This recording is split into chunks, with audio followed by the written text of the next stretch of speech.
تو حبس نفس اولیاء کاملین کے ہاں، میں تصوف کی بات کر رہا ہوں، ایک تربیت یہ بھی ہے ان کے ہاں، حبس نفس، حبس نفس یا حبس دم جس کو کہا جاتا ہے، کیا ہے؟ ان کو سانس روکنے کی تربیت دی جاتی تھی۔ سانس روک لو اپنی، آپ اپنی ناک اور منہ بند کر کے دیکھو کتنی دیر روک سکتے ہو، شاید 1 منٹ، کیونکہ عادت نہیں ہے، 1 منٹ سے زیادہ اپنے ناک اور منہ کو پکڑ نہیں سکتے۔ لیکن تربیت کے بعد ماررہ مطہرہ کی تاریخ میں ہے، حضرت شاہ حمزہ عینی کی بارگاہ میں جو تربیت پاتے تھے، ان کو سانس روکنے کی جو تربیت دی جاتی تھی، فجر کے بعد وہ سانس کو روکتے تھے تو ظہر تک لے کر جاتے تھے، ظہر تک۔ لوگوں کو ایسا لگ رہا ہوگا کہ اڑتی ہوئی باتیں ہیں، نہیں میرے عزیزو، جب بندہ اپنے جسم کو ڈھالتا ہے کسی چیز میں تو اللہ تبارک و تعالی ہر چیز اس کے لیے ممکن بنا دیتا۔ اور ہم نے دنیا میں اپنے جسموں کو آزاد کر رکھا ہے، ساری دنیا اس جسم پر راج کرتی ہے، خواہشات ہم پر حکم کرتے ہیں، ہم ان پر کنٹرول نہیں پا رہے۔ آج ضرورت اسی بات کی ہے کہ ہم جن چیزوں کے ایڈکٹ ہوتے جا رہے ہیں ان چیزوں کو اپنی زندگی سے دور کرتے جائیں۔ کوئی خواہشات ایسی ہیں جو میرے اوپر حاوی ہو رہی ہوں، ان خواہشات سے اپنے دامن کو چھڑانے کی کوشش کریں، اور یہی تربیت بارگاہ مصطفیٰ صلی اللہ علیہ وسلم کی تھی۔ ایک بات میں آپ کو بتاتا ہوں، مجبوری کے عالم میں بھی اولیاء کاملین نے اپنے آپ کو دنیا کے حوالے نہیں کیا، دنیا کے حوالے نہیں کیا، وہ بچنے کی ہر ممکن کوشش کرتے رہے۔ ایک بزرگ کے متعلق ہم نے پڑھا ہے، حضرت مشکی رحمت اللہ علیہ، عراق کے ایک بزرگ، لیکن وہ جوان شخص، مشکی غالباً عبداللہ کچھ نام تھا، بہت خوبصورت، دیکھنے میں بالکل ہینسم نوجوان، ایک کپڑے کی دکان پر کام کرتے تھے۔ شہر کی ایک امیر عورت کپڑا خریدنے آئی اور وہ عیاش عورت تھی، اس نے لڑکے کو دیکھا، نوجوان کو، اس پر فریفتہ ہو گئی، بہانے سے کپڑے کی بہت بڑی تھان خریدا اور اس کے بعد اس نوجوان سے کہا کیا تم میرے محل تک پہنچاؤ گے، میں اس کی اجرت دوں گا۔ بھولا بھالا نوجوان کپڑے اٹھا لیا اور چل پڑا۔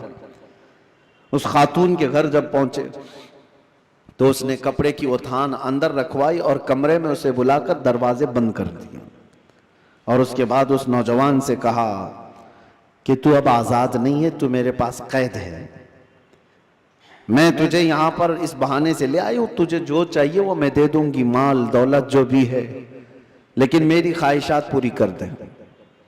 وہ کانپنے لگ گئے، اللہ کا خوف، اللہ کا ڈر، جس کی روح مضبوط اور طاقتور ہوتی ہے ہر مصیبت سے اس کو کسی نہ کسی طرح بچا لیتی، اللہ کا فضل ہوتا ہے۔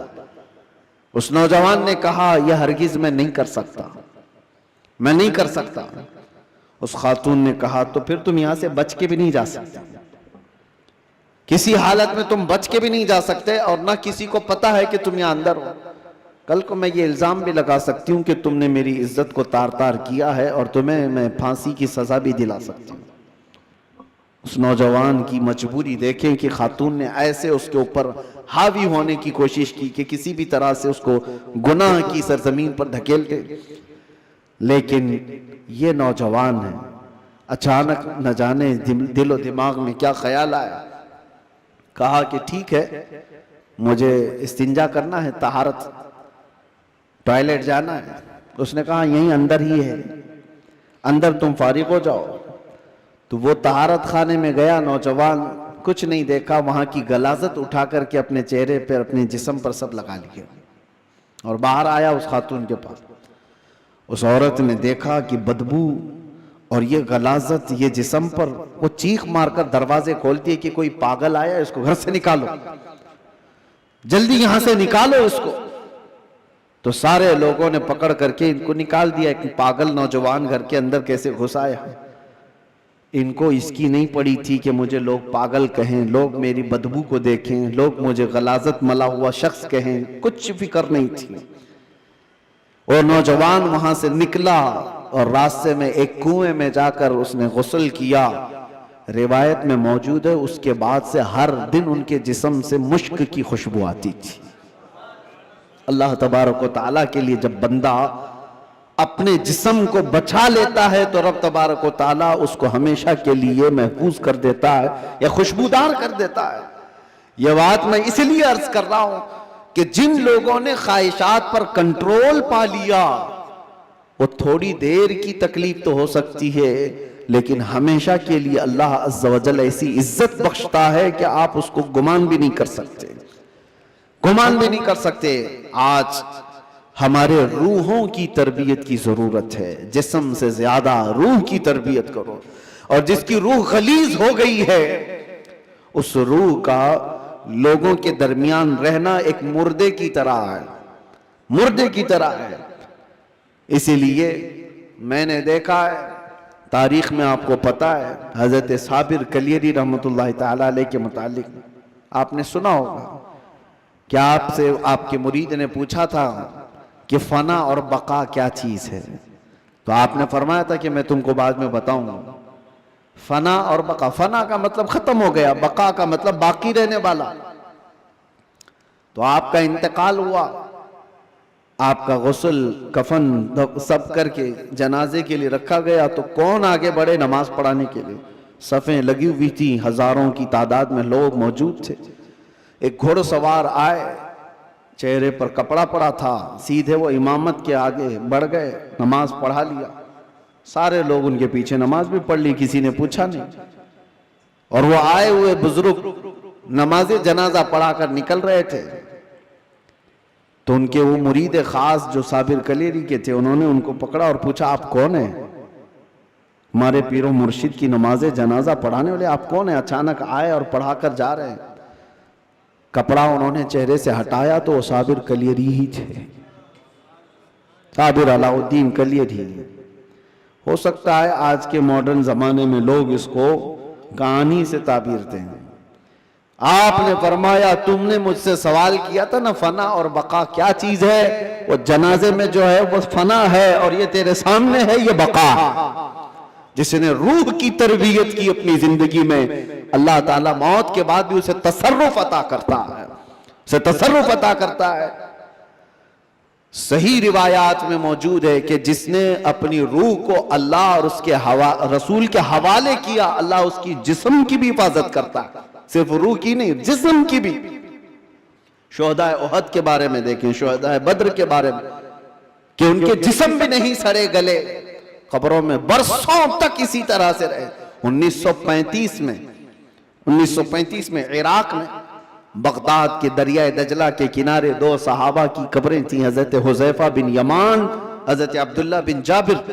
ان کی قبروں میں پانی بھر گیا تھا تو قبریں کھولی گئی تھی۔ 1935 کی بات کر رہا ہوں، تقریباً 1300 سال کے بعد ان کی قبریں کھولی گئیں تو دونوں صحابی جسموں کے ساتھ صحیح سلامت آرام کر رہے تھے۔ اخبار کی کٹنگ بھی آج بھی لگی ہوئی ہے، عراق میں موجود ہے۔ 1935 بہت دور کی بات نہیں کر رہا ہوں، 100 سال نہیں گزرے، ابھی 90 سال پہلے کی بات۔ ان کے جنازے وہاں سے اٹھائے گئے اور بغداد سے 35 کلومیٹر دور لے جا کر حضرت سلمان فارسی کی قبر کے بغل میں ان دونوں کو دفن کیا گیا۔ یہ تاریخ موجود ہے۔ وہ صحابہ جن کی قبروں میں ان کے جسم 1300 سال تک باقی ہیں، کہنا یہ ہے جس نے اپنی روح کو اللہ کے حوالے کر دیا، اللہ اس کے جسم کی بھی حفاظت کرتا ہے۔ اور جو صرف جسمانی خواہشات کے لیے جی رہا ہے اس کے جسم کا حال تو یہ ہے، ادھر روح نکلی ادھر جسم میں بدبو شروع ہو گئی، ادھر روح نکلی جسم پھلنا پھولنا شروع کر دیا۔ عزیزان گرامی وقار، ہمارے ان جسموں کی اوقات کتنی ہے میں آپ کو بتاتا ہوں۔ گفتگو کو سمیٹتے ہوئے صرف اتنی بات عرض کروں، کہا گیا ہے کہ قبر میں ہماری تختیاں بند کر کے جب لوگ چلے جاتے ہیں قبر کی مٹی میں، آپ کو اندازہ ہے، آپ ممبئی کے قبرستانوں کو دیکھتے ہیں اور بہت جلدی یہاں قبریں کھولی بھی جاتی ہیں، لیکن جہاں نہیں کھولی جاتی وہاں کے لیے بھی میں بتا رہا ہوں، دفن کر کے چلے جانے کے بعد ایک دن کے اندر، صرف ایک دن 24 گھنٹے جب گزر جاتے ہیں تو پیٹ میں کا اور دماغ میں کا پورا پانی پیپ کے ذریعے سے یا کسی طرح سے اس کے ناک اور منہ سے باہر نکل جاتا ہے، اس کے کانوں سے سب نکل جاتا ہے، اور اس کے بعد دن جیسے جیسے گزرتے جاتے ہیں، اگر قبر کے حشرات یعنی کیڑے مکوڑے اس کے جسم کو کھانے لگ گئے تو بہت جلدی وہ گلنا شروع کر دیتا ہے۔ 3 دن کے اندر پیٹ پھٹ جاتا ہے، اور پیٹ کے پھٹ جانے کے بعد جو تعفن نکلتا ہے اس کی چیزیں سب اس کی باہر ہو جاتی ہیں، اور اس کے بعد 9 دن گزر جاتے ہیں یا 10 دن گزر جاتے ہیں تو جسم کی ساری چمڑی پک جاتی ہے، پوری چمڑی، چاہے اس کو جتنی بھی حفاظت سے رکھا جائے، روح نے ساتھ چھوڑ دیا ہے تو اب جسم ترتیب وار ایک ایک چیزیں اس کی ختم ہوتی چلی جاتی ہیں۔ اس کے ناک سے، اس کے کان سے، اس کے منہ سے گودا باہر نکل آیا، پیٹ پھٹ گیا، اب چمڑی گلنے لگ گئی، پھر اس کے 40 دن گزرنے والے ہوتے ہیں کہ ہڈیاں سب باہر نکلنے لگ جاتی ہیں، دکھتی ہیں، ہڈیوں کا اظہار ہو جاتا ہے، چہرہ کسی حد تک رکھا جاتا ہے، کہا گیا کہ مہینہ گزر جاتا ہے کہ اس کی آنکھوں کی پتلیاں بھی باہر نکل جاتی ہیں۔